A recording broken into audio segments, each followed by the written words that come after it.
La dernière fois, on avait parlé un peu de la Pride, du mariage, et on a rigolé sur une référence à un fluide corporel en particulier dont je tairai le nom. Salut à toi, Lisateur. Le prochain texte est Intimité criminelle. S'intitule Intimité criminelle, sorti en avril 2009.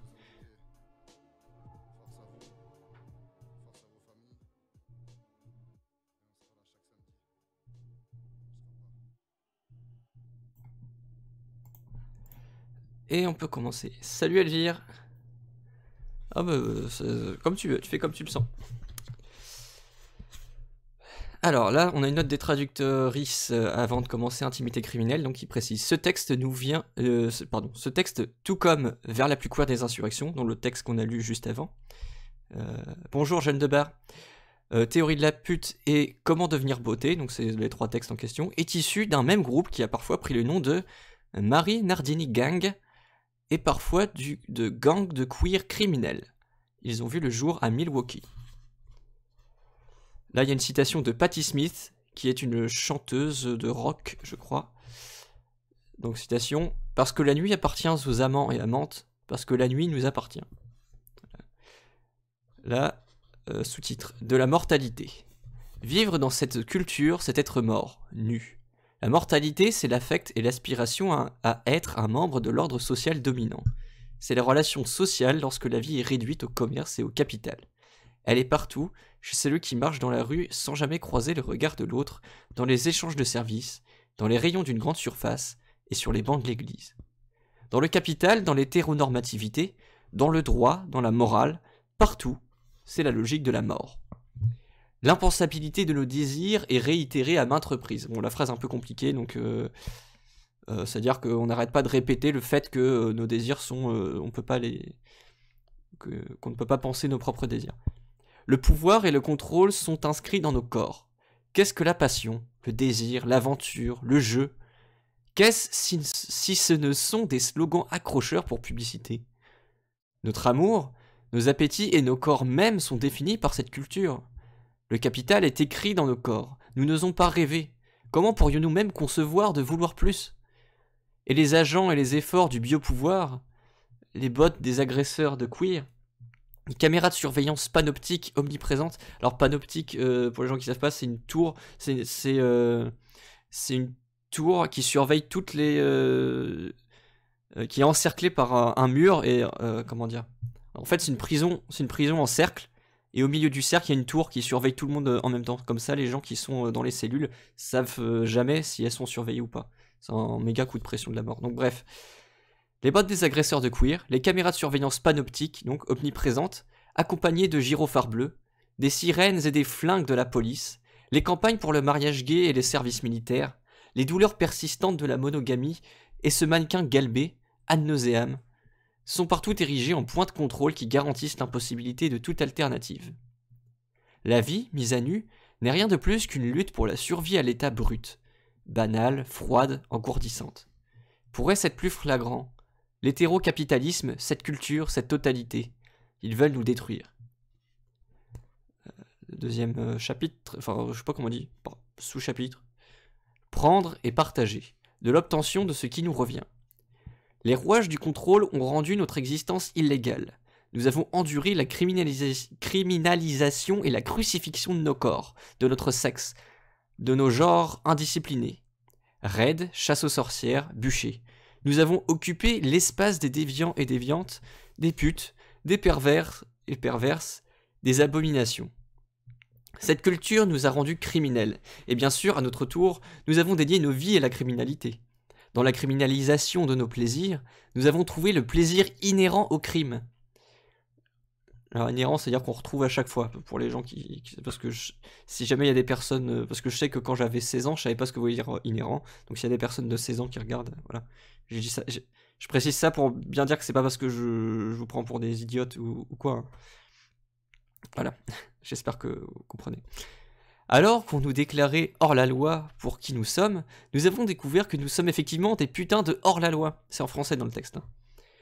Nombreux sont celles qui accusent les queers d'être responsables du déclin de cette société. Et nous en sommes fiers. Certains et certaines croient que nous avons l'intention de réduire cette civilisation et son tissu moral en lambeaux, et elles ont bien raison. On nous décrit souvent comme dépravés, décadents, honteux et révoltants honteux, mais elles n'ont encore rien vu. Soyons clairs, nous sommes des anarchistes queer et criminels, et ce monde ne nous suffit pas. Et ne nous suffira jamais. Nous voulons anéantir la morale bourgeoise et réduire ce monde en poussière. Nous sommes là pour détruire ce qui nous détruit. Parlons donc de révolte. Nous traçons la lignée de notre criminalité queer et nos dessins.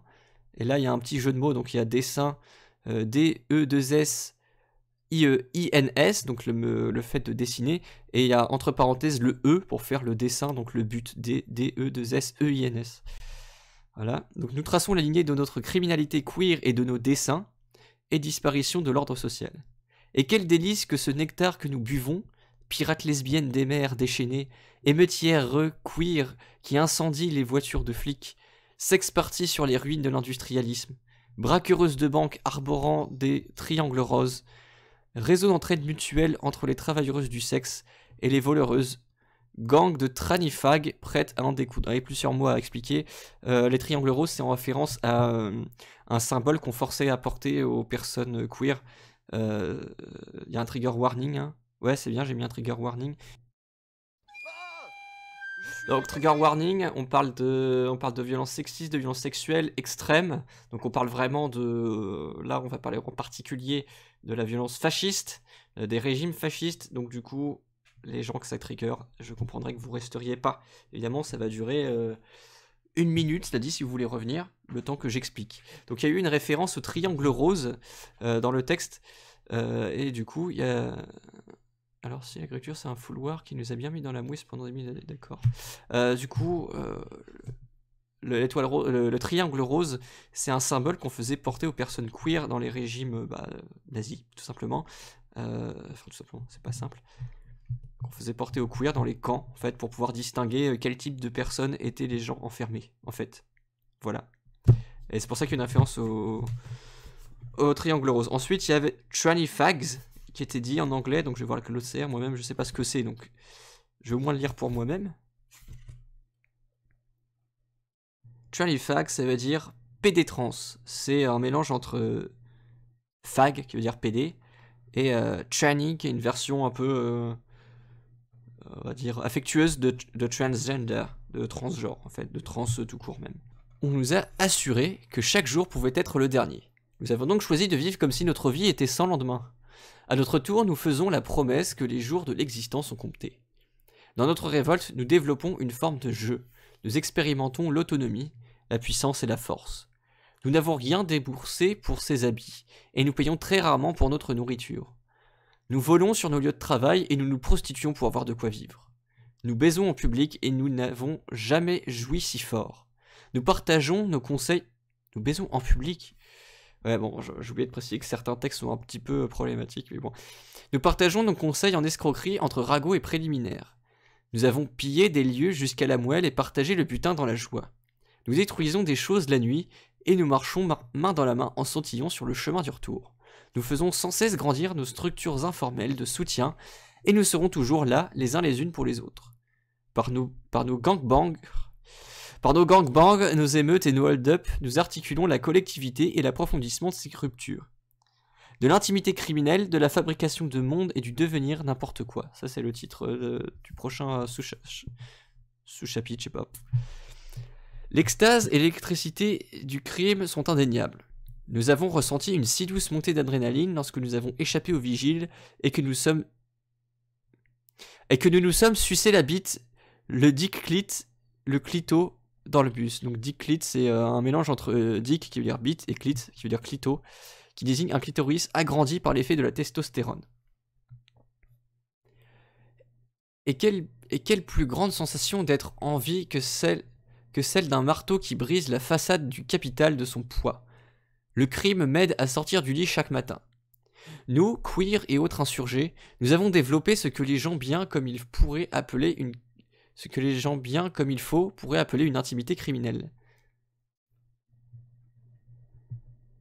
Je connais pas Abigail du crime. Nous explorons la solidarité matérielle et affective entretenue parmi les bandits et les rebelles. Dans notre obstruction à la loi, nous avons illégalement découvert notre beauté réciproque. En dévoilant nos désirs à nos complices, nous avons appris à nous connaître bien plus intimement que la légalité ne pourrait jamais le permettre. Dans le désir, nous produisons le conflit. Et dans le conflit avec le capital, nous avons pu trouver une échappatoire à l'abrutissement de nos vies. Le discours de nos gangs, c'est le conflit. Le pouvoir réel exprimé dans nos crimes ne réside ni dans les dommages infligés à nos ennemis, ni même dans les diverses améliorations de nos conditions matérielles, même si nous y prenons également plaisir. Le pouvoir que nous exprimons réside dans les différents empowerments. Donc là, encore un mot qui n'a pas été traduit parce qu'il est assez compliqué à traduire, donc je vois le glossaire. Empowerment, qui veut dire autonomisation, émancipation, prise de conscience de ses capacités et de sa force. Donc, le pouvoir que nous exprimons réside dans les différents empowerments et les relations que nous créons. Par le sexe et l'attaque, lorsque nous retirons nos masques et que nous partageons la même cachette pour notre pile de briques, nous étendons les possibilités de notre affinité. Par notre crime, nous créons de nouvelles relations dynamiques d'intimité criminelle. Par ces possibilités, nous apprenons comment nous pourrions, ensemble, réduire ce monde en cendres. Nous devons nous efforcer de devenir des corps sans organes. Chacune de nous est un réservoir virtuel de tout ce que nous sommes capables de devenir. Nos désirs, affects, puissance, manière d'agir et l'infinité de nos possibles. Afin d'incarner et d'activer ces possibilités, nous devons expérimenter comment nos corps interagissent avec d'autres. Ensemble, nous commettons des crimes afin de pouvoir dévoiler notre devenir criminel. Nous ne proposons pas les mots criminel ou queer, ni en tant qu'identité, ni en tant que catégorie. Criminalité, queer, voilà des outils pour se révolter contre l'identité et la catégorie. Voici nos lignes de fuite hors de toute contrainte. Nous sommes en conflit avec tout ce qui restreint le moindre désir. Nous devenons n'importe quoi. Notre unique point commun, c'est notre haine de tout ce qui existe. Lorsqu'elle est commune, une telle révolte du désir ne peut jamais être intégrée à une forme étatique. Dans les médias, les beaux parleurs de droite invoquent l'imagerie d'une guerre culturelle, entre guillemets, menée entre la société civile d'un côté et les queers de l'autre. Nous rejetons ce modèle de guerre. Notre guerre est une guerre sociale. Le lien entre domination et société de classe est omniprésent. Pourtant, les ruptures et le point de conflit sont également omniprésents. C'est au sein de ces fissures que nous existons dans la rébellion. Nous, les queers, les criminels, peu importe. Nos paroles obscènes et nos murmures nocturnes sont un langage secret. Notre langue de voleureuses et d'amanteux est étrangère à cet ordre social, mais porte les notes les plus douces aux oreilles des rebelles. Ce langage révèle notre potentiel à fabriquer des mondes. Notre conflit est l'espace où nos nouveaux alter-ego peuvent fleurir, par l'organisation de notre univers secret sous le signe de l'abondance partagée et de la possibilité collective explosive. Nous construisons un monde nouveau fait d'émeutes, de gangbang et de décadence. Et là, on a une citation de Jean Genet, Journal d'un voleur. Le vêtement des forçats est rayé rose et blanc. Si commandé par mon cœur, l'univers où je me complais, je l'ai lu. Ai-je le pouvoir au moins d'y découvrir les nombreux sens que je veux? Je comprends pas la phrase. Il existe donc un étroit rapport entre les fleurs et les bagnards. Oula, je comprends rien du tout.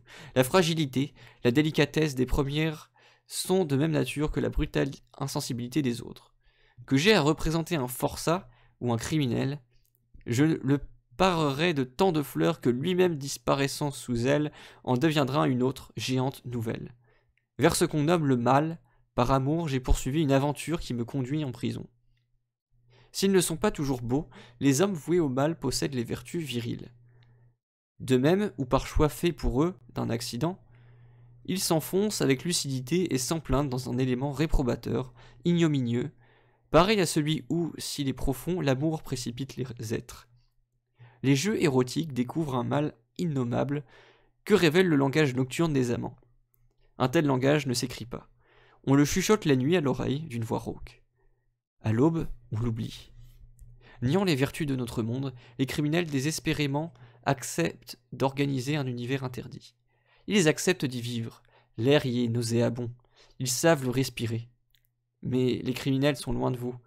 Comme dans l'amour, ils s'écartent et m'écartent du monde et de ses lois. Le leur sent la sueur. le sperme et le sang. Enfin, à mon âme assoiffée et à mon corps, il propose le dévouement. C'est parce qu'il possède ces conditions d'érotisme que je m'acharnais dans le mal. Dans ce journal, je ne veux pas dissimuler les autres raisons qui me firent voleur. Avec un soin maniaque, un soin jaloux, entre guillemets, je préparerai mon aventure comme on dispose d'une couche, une chambre pour l'amour. J'ai bandé pour le crime. Voilà, c'était la fin du texte. L'enfer n'est de furie plus grande. Chronologie de l'insurrection Genderfuck. Paru le 22 septembre 2009 par Gender Mutiny, ce qui veut dire la mutinerie de genre. Gender Mutiny est un groupe de théorie queer nihiliste. En plus de ce texte, elles sont les autoristes de 2 autres textes présents dans ce livre qui explorent la négativité queer. Note préliminaire sur les modes de reproduction et comment faire dans ton cul. Là, une citation de Sylvia Rivera, militante trans révolutionnaire des années 60-70. L'enfer n'a de furie plus grande que celle d'une drag queen méprisée. Ils sont criminels parce qu'ils sont queer et aussi, ou parce qu'ils font d'autres crimes en même temps, ou juste le second, ou juste le premier. Il y a suffisamment de sbull dans le texte, pas besoin d'en mettre dans le chat. Bah en fait, tout est lié. Voilà, la seule question, c'est tout est lié. C'est en fait, je vais employer des termes pompeux, c'est dialectique. En fait, c'est une influence mutuelle.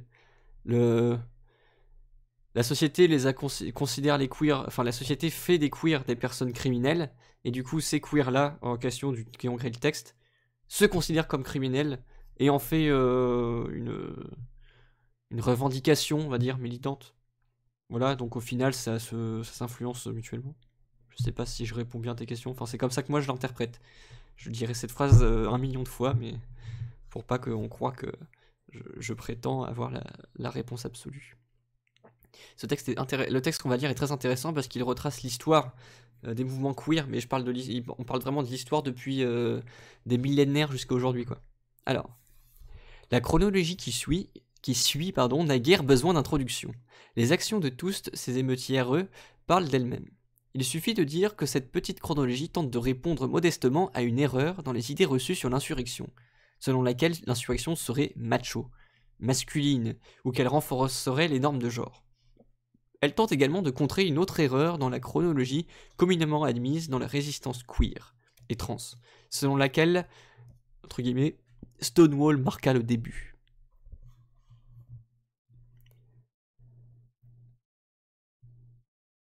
Tout d'abord, un commentaire sur la langue. Les termes utilisés anachroniquement ne parviendront pas à refléter comment ces individus et collectifs se définissaient elles-mêmes.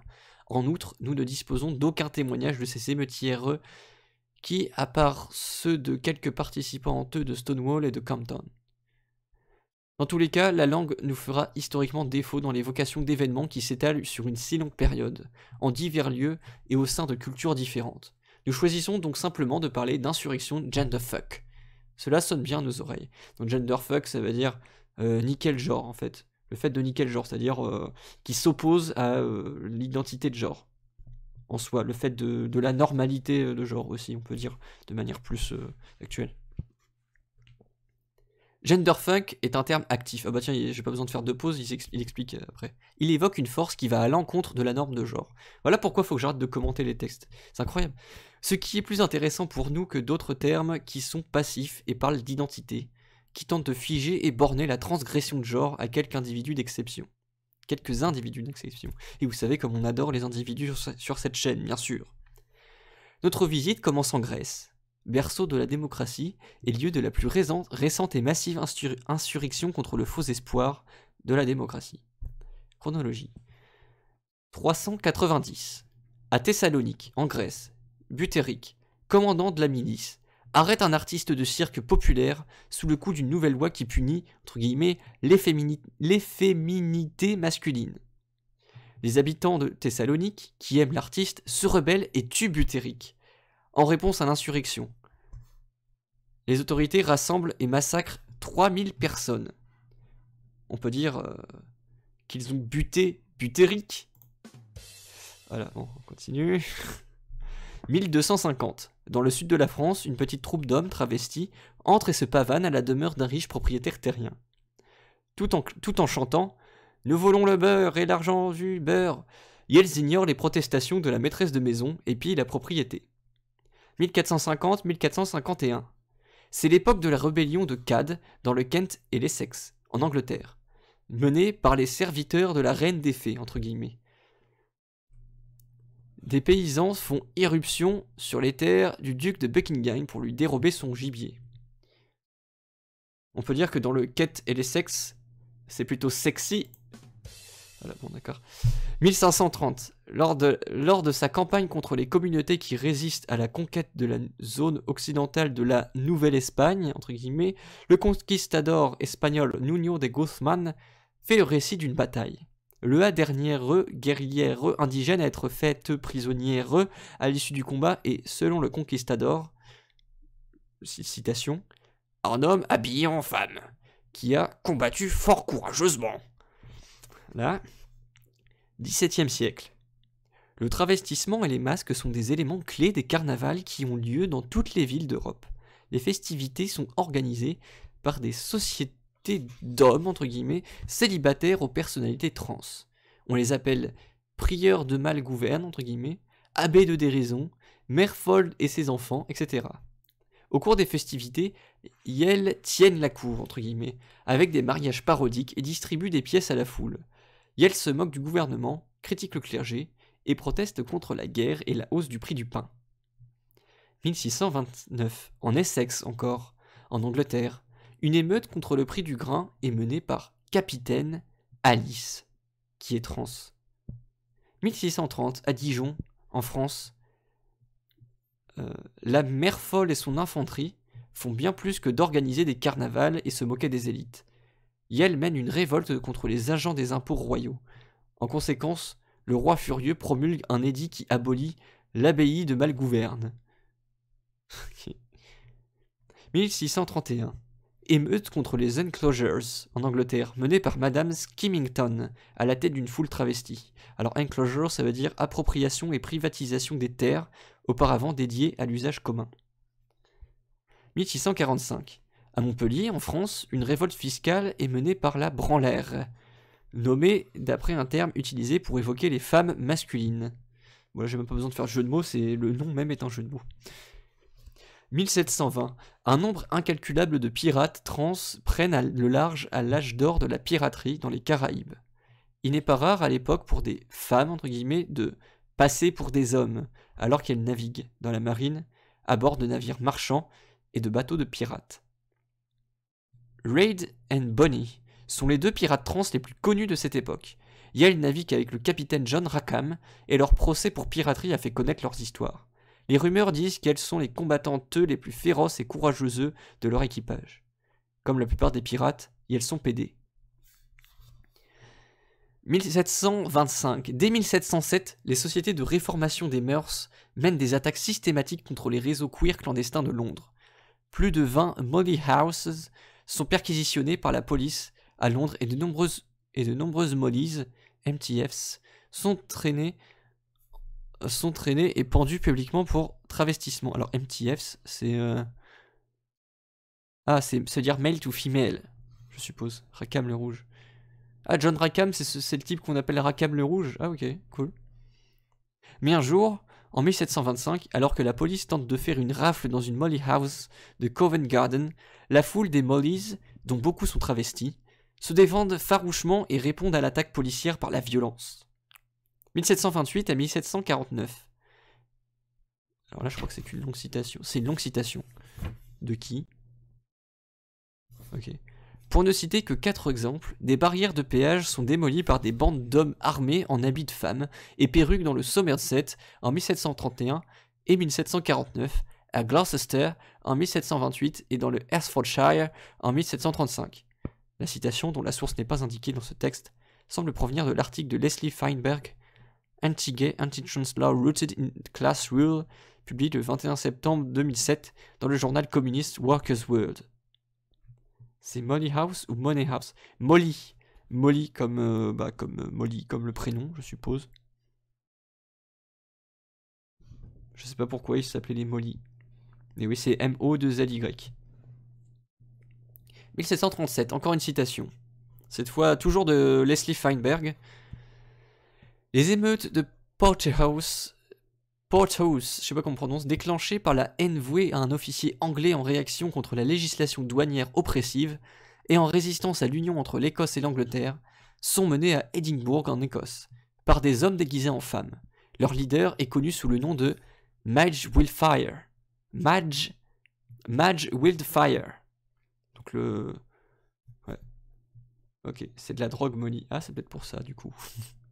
Année 1760. C'est la décennie du mouvement des White Boys en Irlande, pour l'abolition des corvées et la suppression des enclosures, donc les expropriations, enfin la privatisation des terres. Les White Boys sont un groupe de guérillas paysannes dont les membres sont des fairies. Fairies, je vais voir ce que c'est fairies dans le glossaire. En rapport avec le mot fée, sans doute. Ça veut dire folle ou encore fée, parfois référence aux membres des communautés néo-hippies originellement en non-mixité PD. Donc les White Boys sont un groupe de guérillas paysannes dont les membres sont des fairies, autoproclamés et commettent dégradation et délits à la nuit tombée. Donc dès 1760, t'as des gens qui se autoproclament fairies, donc c'est-à-dire comme genderfuck, quoi, qui vraiment lutte contre la normalisation de genre, quoi. Ce groupe est un élément central de la lutte des classes en milieu rural. Ils détruisent des enclosures, envoient des lettres de menaces aux élites, confisquent les terres aux propriétaires et libèrent les apprentis du joug de leurs maîtres. Et elles sont finalement matées par les forces armées. Leur combativité inspire la formation des Lady Rocks et des Lady Clares dans les années 1820 et 1830, puis des Ribbon Societies et des Molly Maggies, je sais pas comment on prononce, désolé, toutes ces sociétés travesties impliquées dans les luttes anti-enclosures et anti-coloniales irlandaises. Année 1770. Dans le Beaujolais, en France, des paysans hommes habillés en femmes attaquent les arpenteurs qui évaluent leurs terres avant de les vendre à un nouveau propriétaire. Ah, c'était dans le Beaujolais, dis donc, c'est nouveau ça. 1812, l'une des premières rébellions ludites contre la révolution industrielle est menée par les épouses du général Ludd, deux travailleurs travestis. Une foule de plusieurs centaines de personnes brise les fenêtres et lapide la maison de Joseph Gooder, propriétaire d'une usine, avant d'y mettre le feu. Ils détruisent des stocks de l'usine textile, brisent les métiers à tisser à vapeur et réduisent l'usine en cendres. Les émeutes durent 4 jours. Les militaires y mettent un fin à Stockport, mais elles reprennent de plus belle à Oldham. Année 1820. Les Lady Rocks sont un groupe militant irlandais de résistance actif à cette époque. Elles s'inspirent des White Boys et portent des bonnets et des voiles. 1829. La guerre des demoiselles dans les Pyrénées est une révolte paysanne contre les restrictions du code forestier. Elle doit son nom au fait que les paysans sont travestis. 1830. Année 1830. Les Lady Clares est un groupe militant irlandais de résistance actif au cours de cette décennie. Elles s'inspirent des White Boys, leur costume officiel et le travestissement. 1839-1844. Les émeutes galloises contre les barrières de péage sont menées par Rebecca et ses filles. Le 13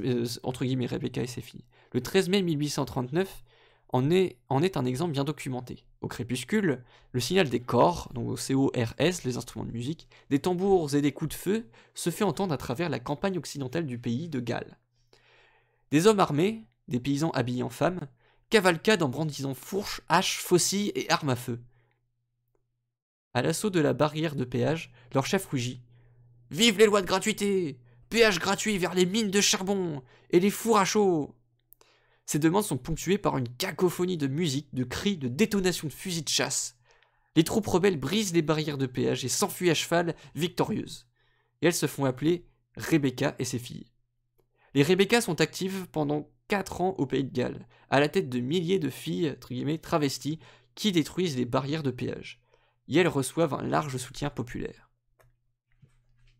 1843. Le groupe de résistance militante des Molly Maggies, je sais pas comment on prononce, Magyar, bon ça s'écrit Magir, M-A-G-U-I-R-E-S, est actif en Irlande à cette époque. Inspiré par les White Boys, le mot Molly est l'équivalent de ce qu'on appellerait aujourd'hui Queen. Ah tiens, on avait des gens qui demandaient pourquoi Molly, donc Queen... Queen, c'est une traduction anglaise de tante, diva, travestie, princesse ou personne à féminité flamboyante. ce qu'on appellerait aujourd'hui plutôt fabulous, les gens qui assument d'être fabulous. Voilà. Alors on passe direct à 1959. À Los Angeles, en mai, la police tente un raid à Cooper's Dognut, un lieu de rencontre nocturne pour les drag queens, les travailleuses du sexe, les butch. Non, les travailleuses du sexe butch. Je vais expliquer tout après. Les queens de rue et leurs clients. Alors les travailleuses du sexe, c'est toutes les personnes qui attendez, je crois que le glossaire l'explique mieux que je ne le ferai.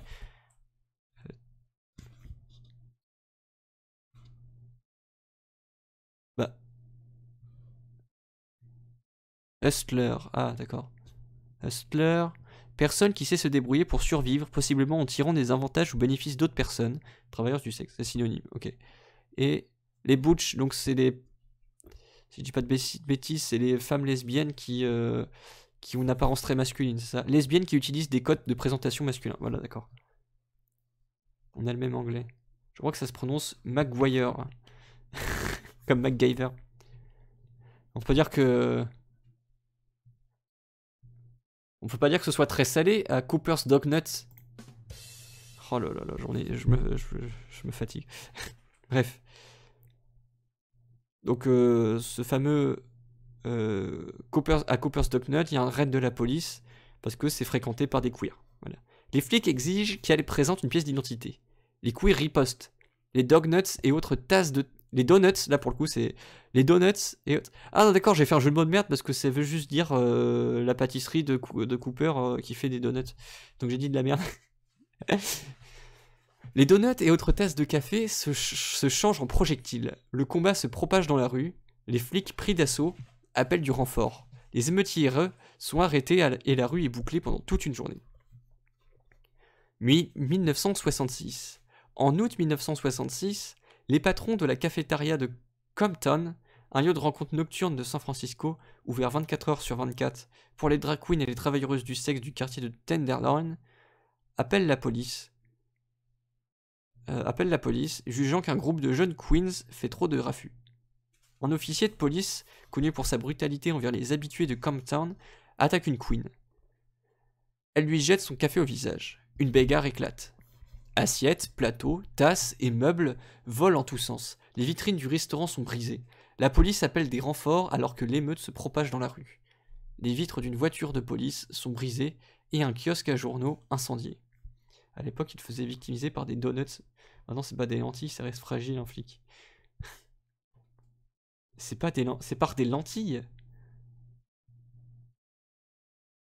Moi, je crois que c'était par de la soupe. Soupe for my family. 1969. Le 28 juin, la police effectue un raid entre guillemets de routine à Stonewall INN à Greenwich Village, à New York. Les flics commencent par arrêter les personnes trans, les drag queens et les kings. Alors kings, c'est l'équivalent masculin de drag queen, j'imagine. King, travesti, ok, c'est-à-dire travesti. Pour travestissement, alors illégal. L'hostilité atteint son paroxysme lorsqu'un officier pousse une queen qui riposte en le frappant à la tête avec son sac à main. La foule devient féroce. Les flics sont bombardés, tout d'abord de pièces de monnaie, puis de bouteilles et de pierres. Lorsqu'une bull dyke, Gwyn très masculine, ça veut dire, une bull dyke qui résiste à son arrestation appelle la foule en renfort. La situation devient explosive. La foule tente de renverser le panier à salade, tandis que les pneus des véhicules de police sont crevés. La foule, qui lançait déjà des bouteilles de bière, découvre une pile de briques sur un chantier. Les flics doivent se barricader à l'intérieur du bar. Le bâtiment est bombardé de poubelles, ordures, bouteilles, pierres et autres briques qui font voler des fenêtres en éclats. Les émeutiers arrachent un parc-mètre pour l'utiliser comme bélier. La foule incendie des poubelles pour les envoyer par les fenêtres brisées. Elle fait gicler l'essence à l'intérieur et met le feu aux poudres. La police anti-émeute arrive sur les lieux, mais ne parvient pas à reprendre le contrôle de la situation. Les drag queens dansent la farandole et chantent des chansons au beau milieu du combat de rue pour se moquer de l'incapacité de la police à rétablir l'ordre. Les émeutes se poursuivent jusqu'à l'aube, puis pendant 4 jours. Une foule de gens envahit les rues et le saccage de voitures de flics, les incendies et les pillages de magasins se multiplient. 1970. Marsha P. Johnson et Sylvia Rivera, vétérans des émeutes de Stonewall, forment les Street Transvestite Action Revolutionaries, donc STAR, S-T-A-R, à New York. Donc ça veut dire l'action révolutionnaire des travestis de rue, en quelque sorte. Je sais pas si ça se dit comme ça. Marsha et Sylvia ouvrent la maison Star pour loger les drag queens sans abri et les jeunes figureuses queer.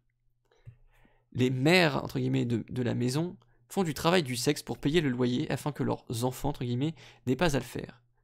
House, mother, children, voir glossaire. Attendez, il y a le glossaire qui précise. Mère ou enfant d'une maison. Les maisons sont des gangs de queer. Pour plus d'infos, voir Paris is burning. Hein? Ok. Ça doit être un bouquin, je sais pas. Les jeunes, pour leur part, volent de la nourriture qu'elles rapportent à la maison. Star s'allie avec les Young Lords, un groupe révolutionnaire portoricain, et avec le Black Panther Party.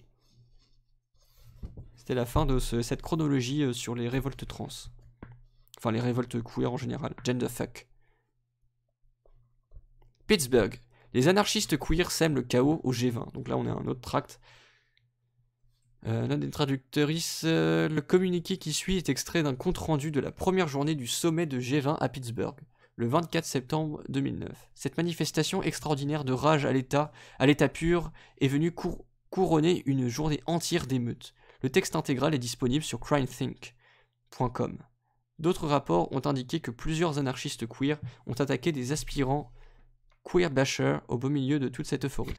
Peu après 22 heures, un black bloc rallié au thème de bashback, fort d'une centaine de personnes au bas mot, est arrivé sur Forbes Street, entre Atwood Street et Walkland Avenue. Les manifestants poussaient au moins une demi-douzaine de bennes à ordures qui ont été renversées au carrefour, tandis que toutes les vitrines des grandes enseignes de la zone semblaient voler en éclats. Une autre benne, poussée plus bas dans la rue, a été incendiée puis renversée alors que le bloc filait vers le nord. On peut imaginer l'atmosphère qui régnait alors dans la rue.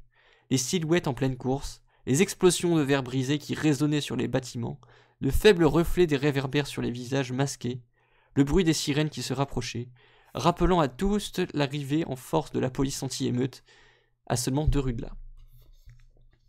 Pamela's Dinner, Panera Bread, McDonald's, Burgers, Baggers, Subway, j'ai oublié de faire trigger warning, entreprise ultra-capitaliste de merde, Rite Aid, FedEx, Kinko's, American Apparel, The Pit Shop et d'autres commerces ont été endommagés.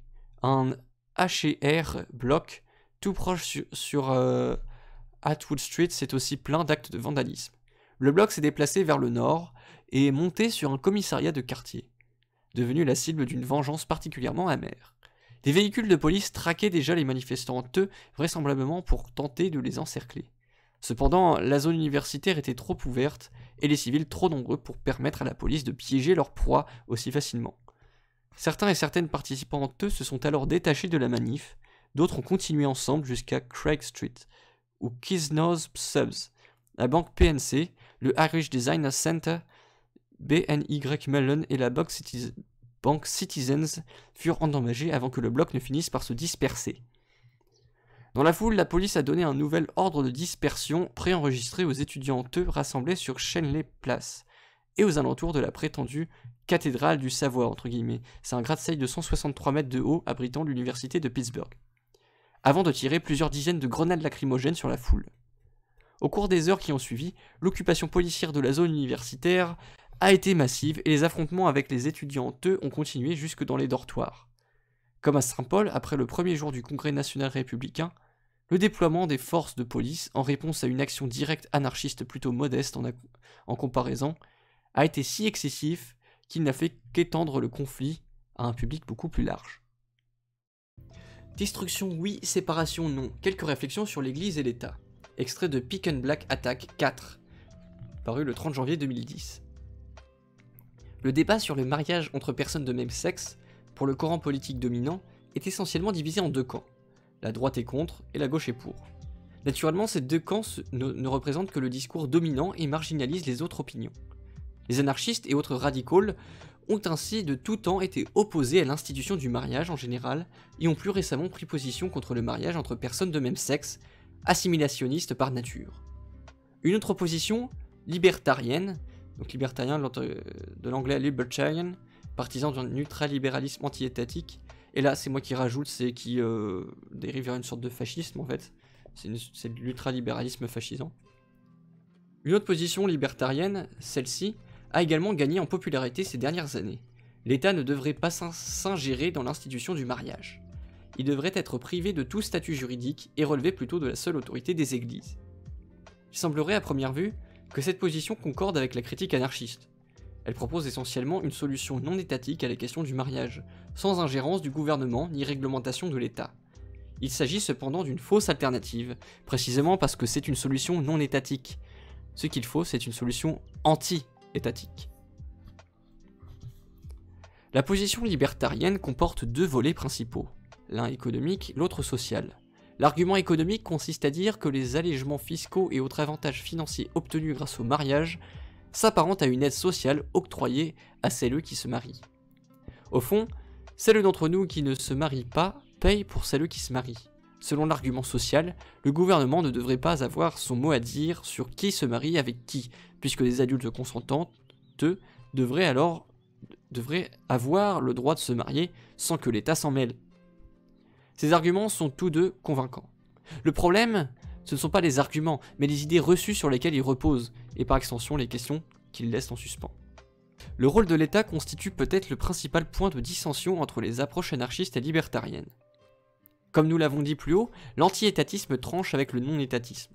Or, malgré les apparences, ce n'est pas une simple question de terminologie. Au contraire, un véritable fossé sépare les deux positions. La position libertarienne repose tout entière sur une critique de l'intervention du gouvernement dans la vie privée des gens, plutôt que sur une critique du gouvernement en soi.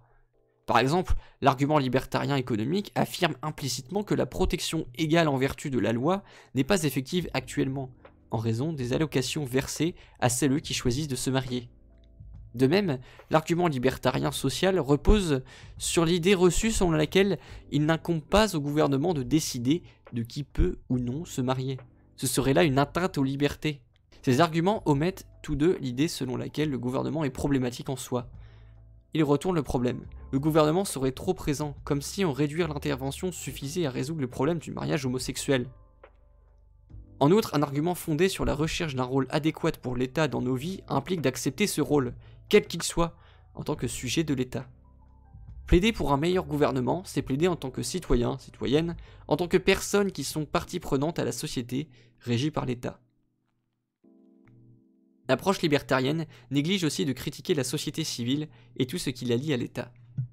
En tant qu'anarchistes, nous voulons non seulement l'abolition du gouvernement, mais aussi de la hiérarchie, Attendez, je règle un petit peu mon micro. Mais aussi de la...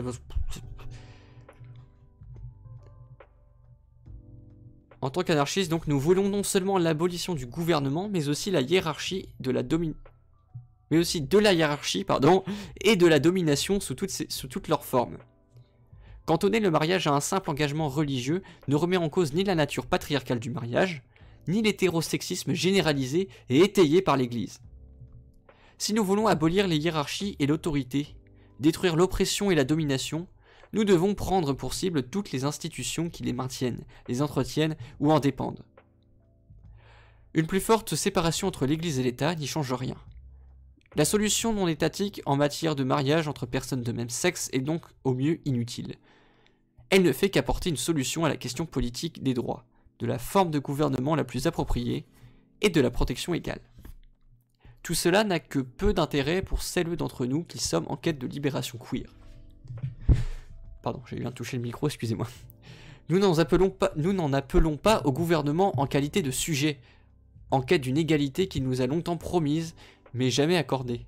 Nous ne cherchons pas à ajuster le rôle du gouvernement dans nos vies. Nous ne cherchons pas à en faire du mariage une institution strictement religieuse. Ce ne sont là que des solutions politiques à la question politique du mariage entre personnes de même sexe. Le mouvement moderne du mariage pour toutes est l'héritier du mouvement de libération queer des années 60. Ce mouvement était une réponse à l'hétérosexisme structurel, qui est aujourd'hui encore l'un des piliers de la société américaine.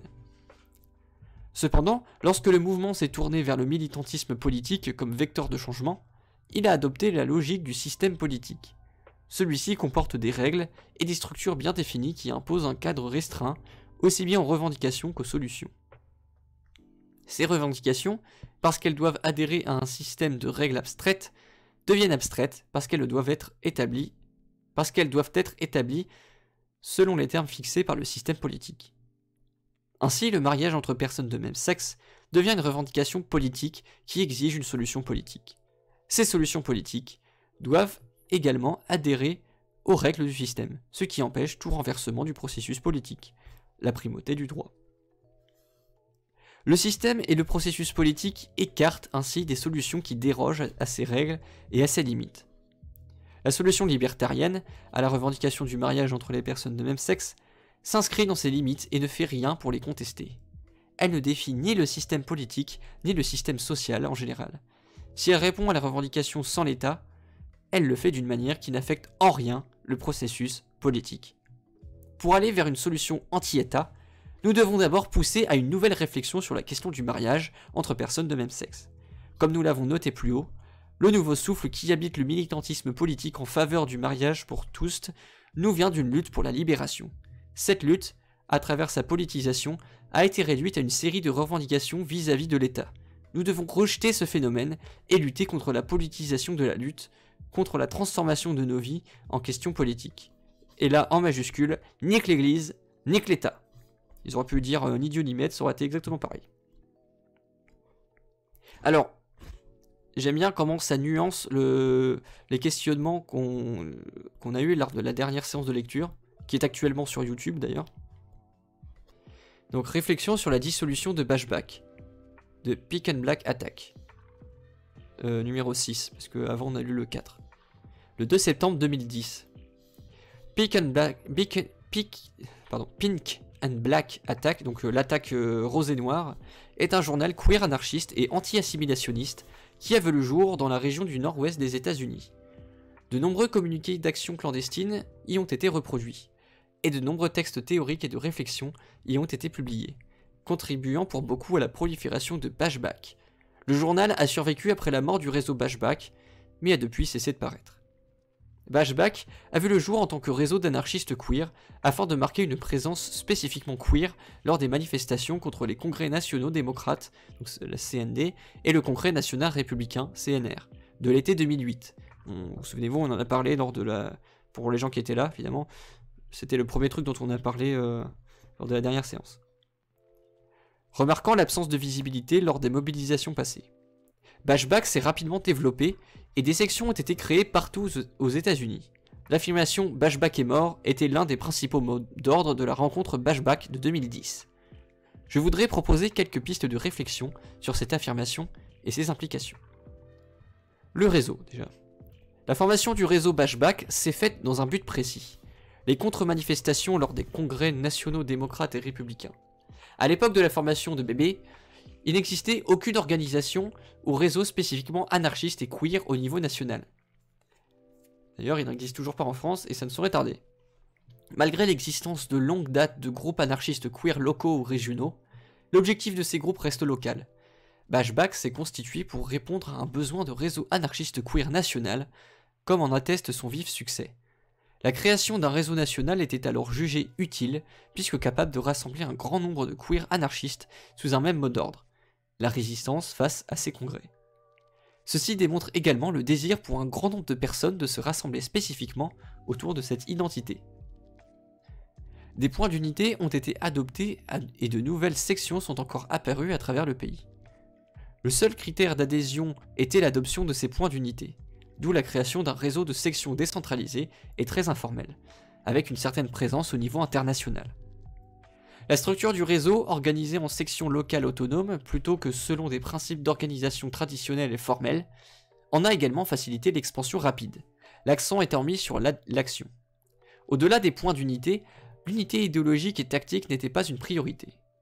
Même ces points fournissaient un simple cadre pour une définition au sens large de l'anti-oppression, de l'anti-assimilation, de la libération et de la diversité de tactiques.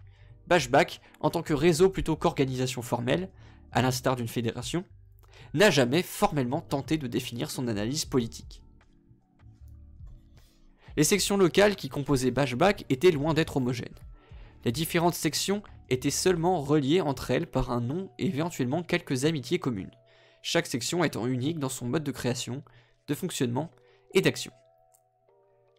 C'est pourquoi il est difficile de parler des membres de Bashback en tant que groupe distinct, puisque l'adhésion à Bashback n'impliquait aucune unité idéologique ni aucun type de contrôle ou de suivi. Certaines sections étaient plus actives que d'autres, notamment dans le Midwest. Tandis que l'organisation de Bashback n'était aucunement centralisée, d'autres convergences nationales ont tout de même eu lieu après la rencontre fondatrice. Les convergences se distinguent des conventions et des conférences, la participation n'étant pas restreinte aux seuls membres de l'organisation et n'étant pas l'occasion de prise de décision au nom du réseau. A l'inverse, les convergences ont permis de se concentrer sur le renforcement du réseau de manière informelle. Tension et mort de Bashback. Notre violence est-elle de substance ou d'image? Question à aborder devant la convergence Bashback de Denver. L'expansion rapide de BB, après l'été 2008, a suscité des questions d'unité politique et abouti au conflit lors de la convergence de 2009. On peut l'expliquer par la dilution des liens affinitaires de proximité dus au développement du réseau Bashback à travers le continent. Même s'il n'existe aucune position politique officielle au nom de l'organisation officieusement, il semblerait que les liens affinitaires entre les premières sections étaient plus forts, surtout en termes tactiques. La convergence de 2009 a été le théâtre de forts désaccords, à la fois politiques et tactiques, entre les participants entre eux. En l'absence de liens personnels forts, ces conflits se sont intensifiés. Au moment de la convergence de 2009, les actions de Bashback communes à plusieurs sections s'étaient aussi faites plus rares. Au lieu d'actions conjointes comme lors de la manifestation anti-CND-CNR contre l'église Mount Hope et la campagne Vengeons Doba, des sections isolées menaient des actions individuelles. Si la cause de ces déclins ne peut être identifiée, il est probable que la diminution des actions conjointes ait contribué à l'étiolement de l'unité tactique. Le développement de liens affinitaires issus d'actions communes a été inversement proportionnel à l'expansion de BB. Ce n'est pas une mauvaise chose en soi, si c'est le symptôme d'une réorientation sur le travail local ou l'activité clandestine.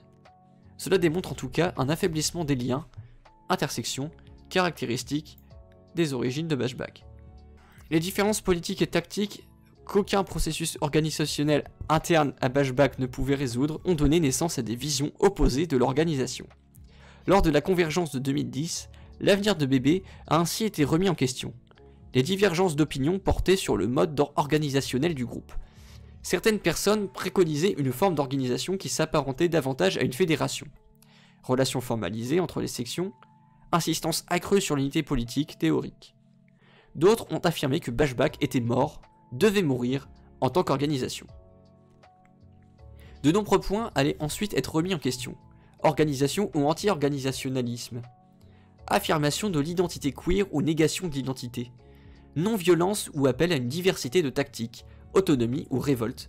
Construction d'une libération queer autonome qui déplace le pouvoir étatique hétérosexuel en destruction ou de l'existant. Il convient ici de marquer clairement l'identité comme source de ces tensions. Celles et ceux qui ont estimé que l'autodétermination servait de base nécessaire pour entrer dans la lutte se sont opposés à d'autres, qui voyaient la compréhensibilité et l'identification comme des récupérations. Certains et certaines ont annoncé la mort de Bashback juste avant la convergence de 2010 à Denver. Si cette affirmation peut encore être mise en doute, imaginer la mort de Bashback permet d'entamer une discussion sur son rôle. Puisqu'il s'agissait d'un réseau informel, BB ne s'était jamais concentré sur des tâches institutionnelles, telles que l'inscription des membres, l'éducation politique, la définition de campagne ou l'orientation stratégique.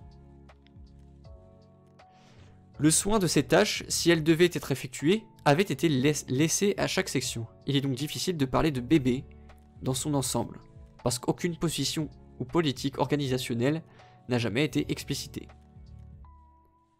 La taille, les activités et le mode d'organisation des sections étaient variables à travers le pays.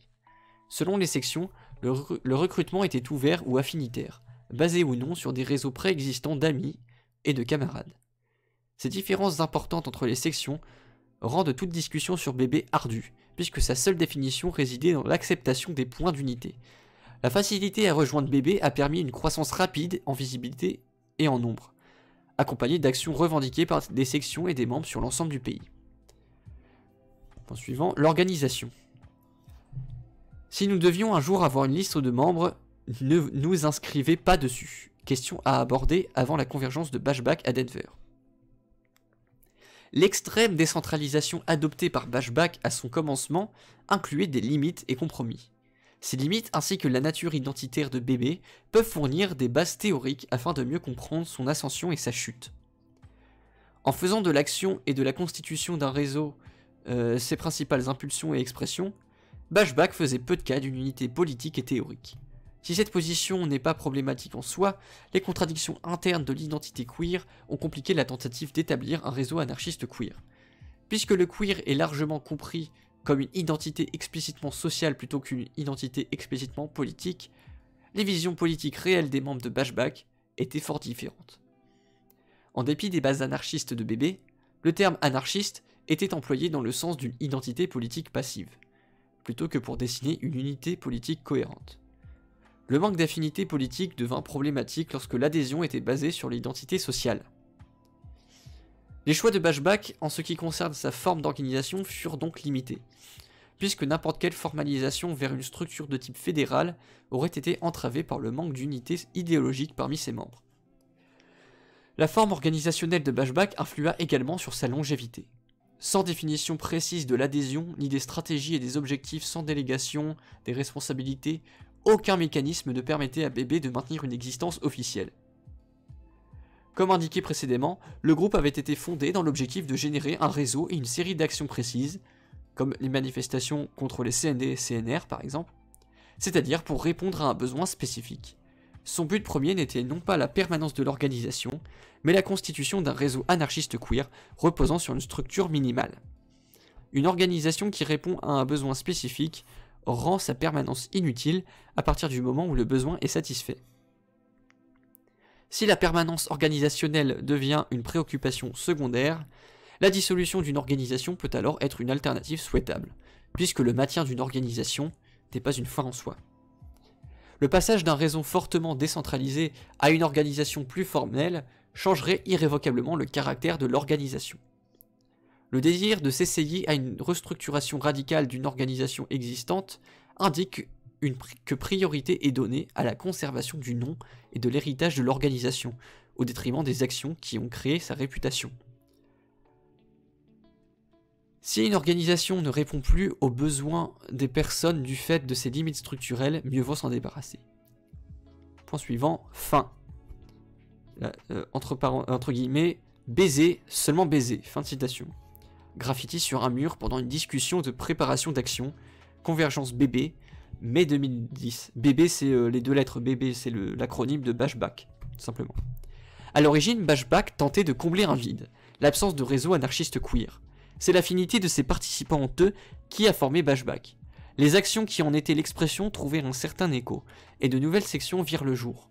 Si cette résonance stimulait la croissance de cette tendance, elle permettait à différentes sections de réinterpréter Bashback, depuis leurs désirs politiques particuliers et leur situation locale de lutte.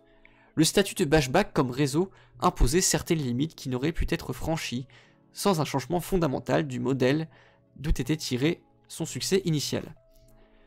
Parler de la mort d'une organisation suggère généralement un événement négatif, pour peu que l'on retienne l'hypothèse selon laquelle la permanence d'une organisation serait une bonne chose. Si on abandonne cette supposition, la question devient: avons-nous atteint nos objectifs avec cette organisation, ses moyens, ses outils? Si la réponse est affirmative, si l'organisation a exploité tout son potentiel, peut-être sa mort est-elle méritée. La mort de Bashback ne sonne pas le glas du renouveau de l'activité anarchiste queer et du réseau. Des relations sont nées de la création de Bashback et y ont survécu. Lorsque nos projets atteignent leur date de péremption, n'ayons pas peur de les ranger parmi les affaires classées. Et là, c'est la fin du long texte que je viens de lire.